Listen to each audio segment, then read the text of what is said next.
मुलाकात कादम्बिनी गहतोड़ी के साथ। नमस्कार, मैं कादम्बिनी गहतोड़ी एबीपी टीम के साथ आज मौजूद हूँ किच्छा विधानसभा क्षेत्र में और आज हम बातचीत करने जा रहे हैं यहाँ के मौजूदा विधायक राजेश शुक्ला जी से, जो कि पिछले 2 बार से बीजेपी की सीट से ही विधायक के तौर पर चुने गए हैं और इस बार भी बीजेपी की ही तरफ से उन्होंने किच्छा विधानसभा क्षेत्र के लिए टिकट प्राप्त किया है।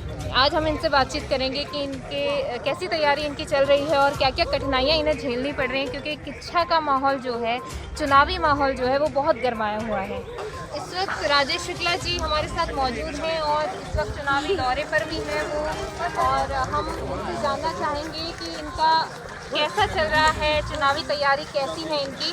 सर, सबसे पहले हमारे साथ जुड़ने के लिए बहुत बहुत धन्यवाद। सबसे पहले मैं आपसे जानना चाहूँगी कि आपके बीते 10 वर्ष कैसे रहे हैं? बहुत शानदार रहे हैं। जनता कहती है कि 10 साल बेमिसाल। मैंने विपक्ष के विधायक के रूप में 2012-17 तक विधानसभा में रहकर यहाँ की जनता की समस्याओं को उठाया, लड़ाई लड़ी, संघर्ष किया। और पिछले 5 वर्ष मेरी सरकार थी, डबल इंजन की सरकार थी। इसलिए भारत सरकार के सहयोग से और राज्य सरकार के सहयोग से मैं अपने किच्छा विधानसभा में ऐतिहासिक विकास कार्य मंजूर कराकर लाया हूँ। आज विश्व का 5वां सबसे बड़ा international airport greenfield international airport जो पन्नगर की भूमि में किच्छा के निकट बन रहा है। और आज भारत सरकार के सहयोग से हमें एम्स मिला है, जो उत्तराखंड का दूसरा एम्स है और पहला ऋषिकेश है, दूसरा किच्छा में इसका शिलान्यास माननीय प्रधानमंत्री जी ने किया है। तो एम्स का लाना, इंटरनेशनल एयरपोर्ट लाना, आपका अमृतसर कलकत्ता इंडस्ट्रियल कॉरिडोर मंजूर कराना, आपका भारत सरकार से एक मॉडल डिग्री कॉलेज लेकर आना किच्छा के लिए, और अभी 300 एकड़ में एक मल्टी डिसिप्लिनरी यूनिवर्सिटी जिसमें 16 अलग अलग कॉलेज एक ही कैंपस में होंगे, जिसमें डेंटल साइंस, आयुष से लेकर के लॉ से लेकर कई चीज़ें उसमें हैं। तो इस तरीके से हम लोग एक चहुमुखी विकास इन 5 सालों में कराने का काम किया है और भारत सरकार और राज्य सरकार के सहयोग से अभूतपूर्व विकास कार्य किच्छा में किए हैं। और उसी के दम पर मैं आज इस चुनाव में खड़ा हूँ। जनता का अपार समर्थन, जनता का प्यार मेरे साथ है और निश्चित रूप से मैं फतेह करूँगा। सर, आपका एजुकेशनल बैकग्राउंड काफ़ी अच्छा रहा है। शिक्षा की कितनी ज़रूरतें हैं और क्या क्या समस्याएं हैं, उसको आपसे बेहतर कोई नहीं जान सकता। तो किच्छा क्षेत्र में आपने 10 वर्षों में और आने वाले वर्षों में आप क्या करने वाले हैं, ये आप बताइए हमारी जनता को। देखिए, मैं आपसे कहना चाहूँगा कि मैं चूँकि स्वयं पंतनगर कृषि विश्वविद्यालय से स्नातक रहा हूँ और वहाँ से मेरी पढ़ाई हुई है, और फिर मैं छात्र संघ का अध्यक्ष भी रहा हूँ। जब मैं पॉलिटिकल साइंस में MA कर रहा था तो मैं छात्र संघ का अध्यक्ष रहा कुमाऊं यूनिवर्सिटी में। मेरा ये मानना है कि किसी भी क्षेत्र के विकास का सबसे बड़ा पैमाना ये है कि वहाँ के स्वास्थ्य और शिक्षा का स्तर क्या है। और इसीलिए जब मैं यहाँ विधायक बना 2012 में, तो मुझे मिला कि किच्छा बहुत पिछड़ा हुआ क्षेत्र था। यहाँ विकास के जो मूल आधार हैं, शिक्षा और स्वास्थ्य, उस मामले में बहुत पीछे थे। तो हमने उस समय की सरकार से एक घोषणा कराई कि डिग्री कॉलेज किच्छा में दें, लेकिन दुर्भाग्य था कि उस समय के मुख्यमंत्री ने घोषणा करके भी कॉलेज नहीं दिया। और तो और मेरे यहाँ एक GGIC है किच्छा में, जिसमें अल्पसंख्यक समाज के बच्चे ज़्यादा पढ़ते हैं, लड़कियाँ। तो वो पेड़ के नीचे पढ़ती जब मैं गया तो वहाँ कमरे नहीं थे, कक्षों की कमी थी। अच्छा। तो उस समय के मुख्यमंत्री से मैंने वो भी घोषणा कराई, उन्होंने पूरा नहीं किया। कुछ उच्चीकरण के लिए कहा मैंने कुछ कॉलेजों के, वो भी नहीं किया, घोषणा करके नहीं किया। जैसे ही 2017 में मेरी सरकार आई तो मैंने जो लड़कियों का हमारा GGIC है गवर्नमेंट का, उसको हमने इंग्लिश मीडियम में CBSE बोर्ड में कराकर उसे अटल उत्कृष्ट विद्यालय में डाला। वहाँ बच्चे जो ज़मीन में बैठते थे उन सबके लिए चेयर्स का इस्तेमाल की व्यवस्था की, और 8 कक्ष और बड़ा हॉल बनाया ताकि हमारे बच्चों को पेड़ के नीचे जाना पड़ना पड़े गर्मी में। और उसके बाद जितने मेरे कनकपुर का चाहे हाई स्कूल हो उसको इंटर कॉलेज बनाना हो, चाहे रामनगर का जूनियर हाई स्कूल उसको हाई स्कूल बनाना हो, चाहे दरऊ में इंटर कॉलेज बनाना हो, चाहे बरा में इंटर कॉलेज बनाना हो, चाहे शांतिपुर में इंटर कॉलेज बनाना हो, ये सारे हमने उच्चीकृत करके इनके इंटर कॉलेज बना के पूरे किए। और हमने भारत सरकार के सहयोग से अपने किच्छा में एक मॉडल डिग्री कॉलेज, जिसमें टेक्निकल पढ़ाई भी है, जॉब ओरिएंटेड एजुकेशन भी है, उसकी व्यवस्था भी की है। और साथ ही साथ रुद्रपुर में जो पिछले 20 वर्षों से एक मेडिकल कॉलेज केवल पानी की टंकी भी लिखा घोषित था, तो आज मुझसे लड़ रहे हैं, स्वास्थ्य मंत्री थे और एक मेडिकल कॉलेज का पैसा नहीं ला पाए थे। तो मैंने अपनी सरकार बनने के बाद भारत सरकार की मदद से एक साथ केंद्र पोषित योजना में डालकर 350 करोड़ रुपए भारत सरकार से मंजूर कराए, जहाँ चिकित्सकीय शिक्षा की व्यवस्था रहेगी। उससे एक और हमें मेडिकल सुविधाएं मिलेगी, साथ साथ में पढ़ाई भी होगी, डॉक्टर बच्चे बढ़ के निकलेंगे। और अब तो मैं समझता हूँ कि विकास का एक अंतिम पैमाने पे हम पहुँच गए कि हमने किच्छा में ऑल इंडिया मेडिकल साइंसेज का जो इंस्टीट्यूट होता है, एम्स जिसे कहते हैं, उसकी भी शिलान्यास करा लिया। और किच्छा में एम्स का स्थापना मैं समझता हूँ चिकित्सा शोध और शिक्षा के दिशा में तो बड़ा काम है ही है, लेकिन मानव के कल्याण उसके इलाज के लिए भी बहुत बड़ा सेंटर बनेगा। तो मेरा कुल कहना यह है कि मैंने शिक्षा पर पूरा जोर दिया है और इसका परिणाम धीरे धीरे आपको दिखाई देने लगेगा। सर, पर कहीं ना कहीं ऐसा आपको नहीं लगता कि 10 साल रहे और देरी हो गई, रफ्तार जो है वो धीमी ही रही? देरी कहाँ हो गई? हमारे तो मॉडल डिग्री कॉलेज में बच्चे पढ़ रहे हैं, तीसरा बैच पढ़ रहा है। जब तक मेरी बिल्डिंग बनी है तब तक हमने मंडी के भवन में टेम्परेरी डिग्री कॉलेज स्टार्ट कर दिया और उसका तीसरा बैच इस समय आ चुका है, 300 बच्चे पढ़ रहे हैं। तो ये कहना कि देरी हो गई तो ठीक बात नहीं है, लेकिन हाँ ये जरूर है कि 5 साल जो हमको ये वाले मिले सरकार के, इसमें कोरोना ने 1-2 साल हमारी स्पीड कुछ कम की। तो वो कोरोना कोई एक किच्छा का संकट नहीं था, एक उत्तराखंड का संकट नहीं था, एक देश का संकट नहीं था, बल्कि वो तो दुनिया की महामारी थी और उसमें बहुत से काम थोड़े से स्लो हुए, उसको मैं स्वीकार करता हूँ।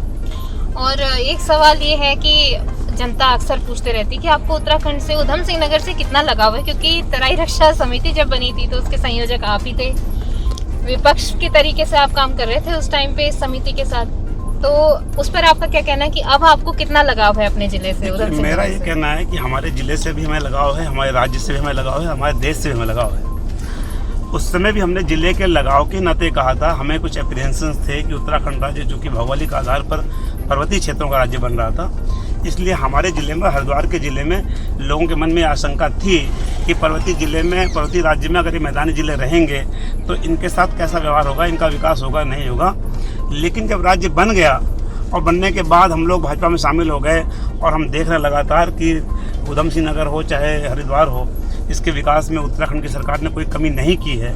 आज एम्स और मेडिकल कॉलेज हमें मिला है, अभी 300 एकड़ की एक मल्टी डिसिप्लिनरी यूनिवर्सिटी भी हमें मिली है, तो अमृतसर कलकत्ता इंडस्ट्रियल कॉरिडोर हमें मिला है, 3 नगर पालिकाएँ मिली हैं। इट मीन्स कि हमारी सरकारों ने कोई भेदभाव हरिद्वार के साथ नहीं किया और इस नाते अब रक्षा समिति की आवश्यकता नहीं थी और इसीलिए हम लोग मुख्य धारा में शामिल हो।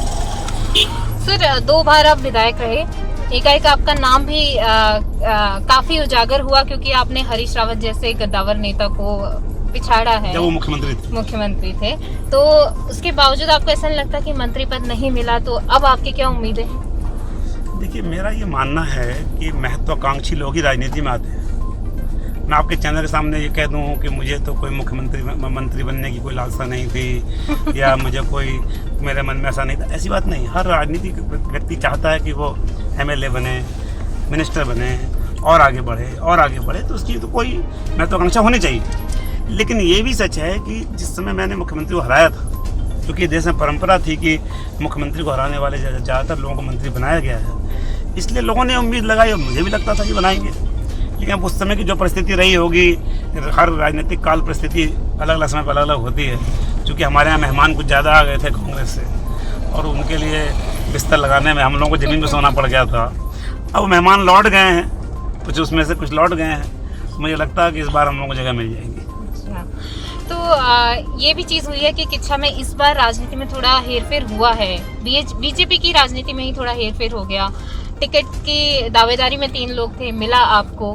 तो आपको क्या लगता है कि जो पार्टी छोड़कर निर्दलीय सीट से उठ रहे हैं, उनका आप पर कितना असर पड़ने वाला है? क्योंकि उन्होंने कहीं ना कहीं दूरी बना ली है और वोट जो है वो बटेंगे ज़रूर। तो उस पर आपका क्या कहना है? देखिए, मेरा ये मानना है कि राजनीतिक दलों में लोग काम करते हैं और काम करने के साथ साथ टिकट भी चाहते हैं।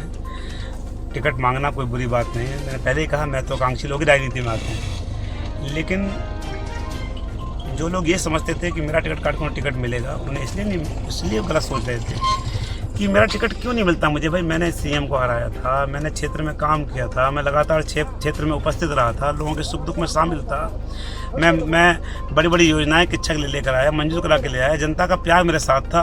तो ऐसे में मेरा टिकट कैसे कट सकता था? कि टिकट कटने का आधार होना चाहिए ना। अब उन्हें भी थोड़ा धैर्य रखना चाहिए। भाई, आज है, कल आपका भी नंबर आएगा, परसों किसी का नंबर आएगा, पहले मुझसे पहले कोई विधायक था, तो चीज़ें बदलती रहती हैं। अब ऐसे में विपिन जलोत्रा जी, हमारे ब्लॉक प्रमुख, उनकी पत्नी है, हमारे साथी हैं पुराने, वो मान गए, उन्होंने कोई पर्चा नहीं भरा और हमारे साथ काम कर रहे हैं। अजय तिवारी जी हमारे भाई हैं, अब उनको मान जाना चाहिए था, अब वो नहीं माने हैं और उनको लगता है कि निर्दलीय लड़का उनका कोई भविष्य है। तो मेरा ये मानना है कि इस देश में वोट काटने के लिए जो खड़ा होता है उसे लोग कभी सीरियस नहीं लेते। तो आपका मानना है लोग जो जीतने के लिए खड़ा होता है उसे वोट देते हैं, लोग किसी को हराने के लिए खड़े होने वाले को वोट नहीं देते। तो लोग अच्छी तरह समझ रहे हैं और मुझे निशान भी उनको वैसे ही मिला है कैंची कि वो वोट काटने के लिए खड़े हुए हैं। तो मतलब आप मानते हैं कि जनता के द्वारा अभी वोट कटने वाले हैं? नहीं, थोड़े बहुत वोट काटने का प्रयास तो हर बार होता है, कोई नई बात नहीं है। पिछली बार बहुजन समाजवादी पार्टी से राजेश प्रताप जी लड़े थे, उन्होंने भी मेरे कुछ वोट खराब किए थे, वोट काटे थे, लेकिन उसकी संख्या इतनी नहीं थी कि चुनाव का परिणाम प्रभावित हो। अच्छा, गोल टोपी बयान पे आप क्या कहेंगे? ये तो जनता जरूर जानना चाहेगी, क्योंकि इससे थोड़ा बहुत नाराजगी तो रही है लोगों को, और अल्पसंख्यक समाज के लोगों ने भी दूरी बना ली, पार्टी छोड़ दी। तो इस पर आपका क्या कहना है? मैं ये नहीं कह रही हूँ कि आपने सांप्रदायिक बयान दिया या लेकिन आरोप यही लगा है। मेरे उस बयान को आप गौर से देखिए, उसमें अगर एक शब्द भी कहीं किसी धर्म के लिए आया हो या कोई आलोचनात्मक बात हुई या गाली गलौज की बात हुई, मैंने एक राजनीतिक बात कही। और मैं आपसे भी कहता हूँ, आखिर हरीश रावत जी किच्छा लड़ने क्यों आए? क्या किच्छा में कोई स्पेशल काम किया था या किच्छा से कोई लगाव रखा था?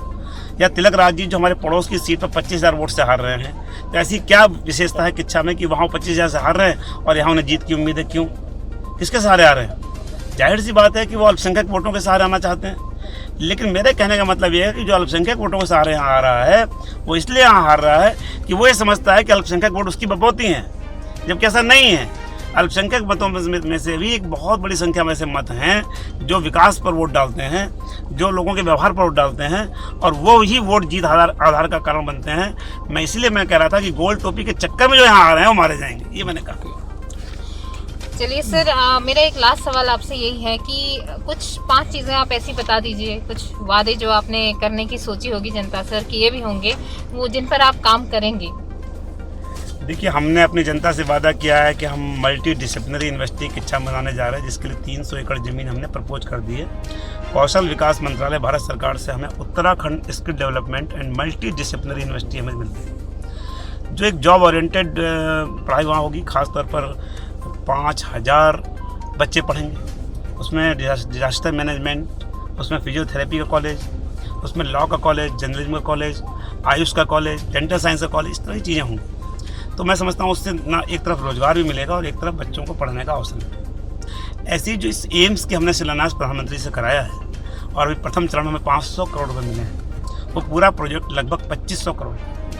तो डेफिनेटली एम्स बनने के बाद उसमें बहुत से मात्रा में लोगों को रोजगार मिलेगा और साथ ही साथ इलाज की एक बड़ी सुविधा, पढ़ाई की सुविधा होगी। इसी तरीके से हमने कलकत्ता अमृतसर इंडस्ट्रियल कॉरिडोर स्वीकृत कराया है किच्छा में, जो 1100 कुछ एकड़ में बन रहा है, और उसको डेवलप करने के लिए भारत सरकार जितनी हमारी ज़मीन की वर्थ है उतना ही पैसा दे रही है उसको डेवलप करने के लिए। और उसमें जो इंडस्ट्रीज़ यहाँ आ रही हैं उससे निश्चित रूप से किच्छा का विकास बड़ा होगा। और ग्रीनफील्ड इंटरनेशनल एयरपोर्ट जो हम बना रहे हैं, विश्व का 5वां, 2200 करोड़ रुपये से मंजूर हुए हैं। 900 करोड़ की पहले किस्त जारी हो गई है। आप समझ सकते हैं कि जिस इलाके में इंटरनेशनल एयरपोर्ट बने हैं वहाँ पर भी रोजगार के नए अवसर मिलेंगे, और इससे ओवरऑल भी मेरे किच्छा का विकास होगा। किच्छा डेवलप करेगा और उससे यहाँ पर रोजगार के, व्यापार के अवसर बढ़ेंगे, लोगों का जीवन स्तर सुधरेगा। और इन सब बातों को लेकर के हम जनता के बीच में जा रहे हैं। और जो काम मैंने किए हैं, इस छोटे से विधानसभा में 3-3 नगर पालिकाएँ बनवाना, इस छोटी सी विधानसभा में मॉडल डिग्री कॉलेज लेकर आना, इस विधानसभा में जो 70 सालों से अपेक्षित थी वहाँ के SDM को किच्छा लाना, वहाँ मुंसिफ कोर्ट की स्थापना कराना, वहाँ पुल बनवाने के लिए पैसा मंजूर कराना 25 करोड़, सड़कों का जाल बिछाना, 150 करोड़ की सड़कें मैंने बनाई हैं पूरे क्षेत्र में। सुदूर क्षेत्रों में भी आप आए होंगे, आपके तमाम पत्थर मुझे दिखाई दिए होंगे आपको। तो हमने यहाँ पर लोगों के दिलों में बैठ कर काम किया है और उस काम के आधार पर हम जनता के बीच जा रहे हैं। जबकि हमारे जो विरोधी हैं उनके पास कोई मुद्दा नहीं है। उनका नारा ये है कि अगर हम जीत कर आए तो हम मुस्लिम यूनिवर्सिटी बनाएंगे। मैं आपसे पूछना चाहता हूँ कि मुस्लिम यूनिवर्सिटी क्यों बनाओगे? क्या और जो यूनिवर्सिटीज़ हैं इसमें मुस्लिम्स को पढ़ने के लिए मनाही है क्या? तो आप केवल मुस्लिम तुष्टीकरण करके अगर चाहते हो कि चुनाव जीत लोगे तो ये संभव नहीं है। जनता आपसे हिसाब मांगेगी, जनता पूछेगी कि आप जब यहाँ से जा रहे थे रुद्रपुर तब आपने किच्छा को क्यों छोड़ा, और रुद्रपुर जाने के बाद आप 2-2 बार क्यों हारे, और 25,000 वोट से क्यों हारे, और फिर आपको क्यों यहाँ से जिताया जाए। ये सवाल लोग पूछेंगे।